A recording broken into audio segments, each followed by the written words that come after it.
এই যুদ্ধের আছে বন্ধ হয়ে গিয়েছে হরমুজ প্রণালী আর জাহাজ মন্ত্রকের গুরুত্বপূর্ণ বৈঠক। হরমুজ প্রণালী পরিস্থিতি নিয়ে বৈঠক কেন্দ্রীয় জাহাজ মন্ত্রী সর্বানন্দ সোনোয়ালের। পারস্য উপসাগরে পরিস্থিতি জাহাজ মন্ত্রীকে জানিয়েছেন ডিরেক্টর জেনারেল অফ শিপিং।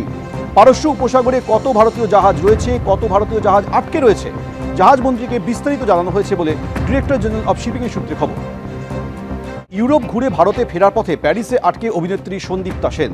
2 তারিখ আবুধাবি হয়ে কলকাতার ফ্লাইট থাকলেও ক্যান্সেল হয়ে যায়। পরিস্থিতি ঠিক থাকলে 5 তারিখ ফ্লাইট পাওয়া যাবে জানিয়েছে বিমান সংস্থা। কলকাতা ফেরার অন্যান্য ফ্লাইটের অপশন খুঁজতে হয়রানি হচ্ছে দাবি অভিনেত্রী।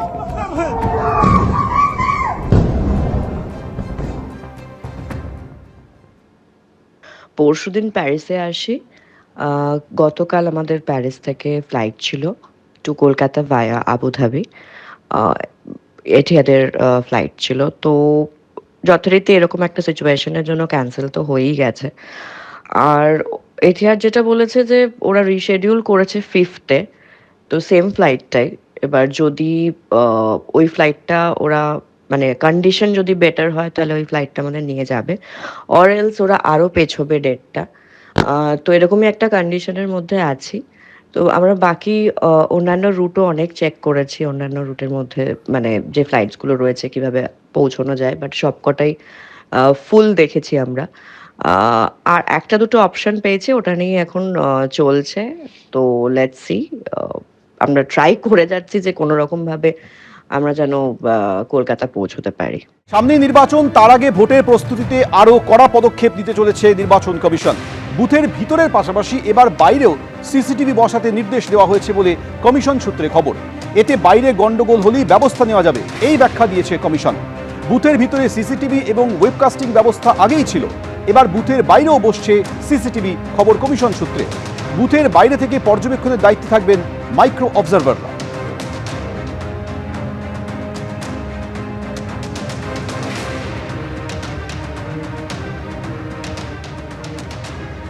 স্বাধীনতা পরবর্তী বারংবার যে নির্বাচনের পূর্বে এবং পরে এবং সারা বছর ধরে রাজনৈতিক রক্তস্রোতের একটা ইতিহাস রয়েছে।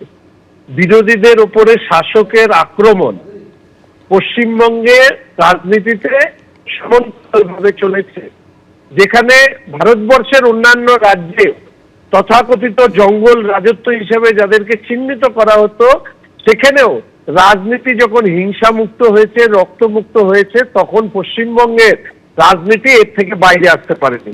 ফলে স্বাভাবিকভাবেই নির্বাচন কমিশনের এই সিদ্ধান্তগুলো স্বাগত জানানো শুধু নয়, এটাকে কার্যকরী করতে হবে। কিন্তু এই ভ্যানিশ কুমারের ঘরের সিসিটিভি রেকর্ডিংটা পাওয়া যাবে কি? যখন অভিষেক বন্দ্যোপাধ্যায়, মমতা বন্দ্যোপাধ্যায় সহ তৃণমূলের প্রতিনিধি দল গিয়েছিলেন, ঠিক কি কি কথাবার্তা হয়েছিল? আপনি যদি না দেন সেটা সুপ্রিম কোর্টে প্রডিউস হবে।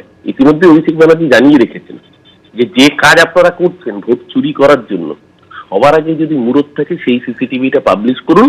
যখন মমতা বন্দ্যোপাধ্যায় আর অভিষেক বন্দ্যোপাধ্যায় ভ্যানিশ কুমার ভোট চোরটার ঘরে গিয়েছিল, কি কথাবার্তা হয়েছিল, কি অসভ্যতামি করেছিলেন, গোটা দেশের মানুষ দেখুক। যদি হিম্মত থাকে আগে সেই সিসিটিভিটা পাবলিশ করুন। আর সিসিটিভি দিন গতবার সেন্ট্রাল বাহিনী দিয়েছিলেন 950 কোম্পানি। আর সেন্ট্রাল বাহিনী আনুন। এখন তো ইরানের সাথে ইসরায়েলের যুদ্ধ চলছে, আমেরিকার যুদ্ধ চলছে, আমেরিকার থেকে বাহিনী নিয়ে আসুন না, বারণ কে করেছে? এবার নির্বাচন কমিশনের নজরে ইআরও, এইআরওরা। এসআইআর তালিকা প্রকাশের পর 60 লক্ষ ভোটারের নিষ্পত্তি না হওয়া নিয়ে প্রশ্ন। কেস টু কেস তুলে নির্বাচন কমিশনের রিপোর্ট সিও দপ্তরের সূত্রের খবর। নথি আপলোড না হওয়ার জন্য অনেকেই বিবেচনাধীন তালিকায় রয়েছেন। কেন ইআরও এবং এইআরওদের বিরুদ্ধে ব্যবস্থা নেওয়া হবে না, রিপোর্ট পাঠিয়ে প্রশ্ন তুলেছেন পর্যবেক্ষকরা বলে কমিশন সূত্রে খবর। তথ্য জোগাড় করে আপাতত পাঠানো হয়েছে নির্বাচন কমিশনে। ইআরও, এইআরওদের শাস্তি দেওয়া হবে কিনা সিদ্ধান্ত নেবে নির্বাচন কমিশন। এইআরওদের ঘাড়ে কাঁঠাল ভেঙে লাভটা কি হবে? আমরা তো এই গোটা প্রবলেমটা তো অ্যারাইজই করতো না যদি সময় নিয়ে নির্বাচন কমিশন করতো। কে বলেছিল নির্বাচনের আগে 2 মাস আগে এটা করার? আমরা তো বারবার একটা বেসিক প্রশ্ন তুলেছি, 24-এর লোকসভা নির্বাচনের আগে কেন করলেন না গোটা দেশে? যদি সেটাও না করতে পারেন 24-এর লোকসভা নির্বাচনের পরে যে রাজ্যগুলোতে 25 বা 26-এ অ্যাসেম্বলি আছে, বিহার, পশ্চিমবঙ্গ, কেরালা, তামিলনাড়ু, আসাম, সেগুলোতে কেন করলেন না? সেগুলো যদি টাইম নিয়ে করতেন, হাতে 1 বছর সময় নিয়ে করতেন, তাহলে তো আজকের দিনে দাঁড়িয়ে কেন আপলোড করা গেল না, কেন 60 লক্ষ বাকি প্রশ্নগুলোই আসতো না।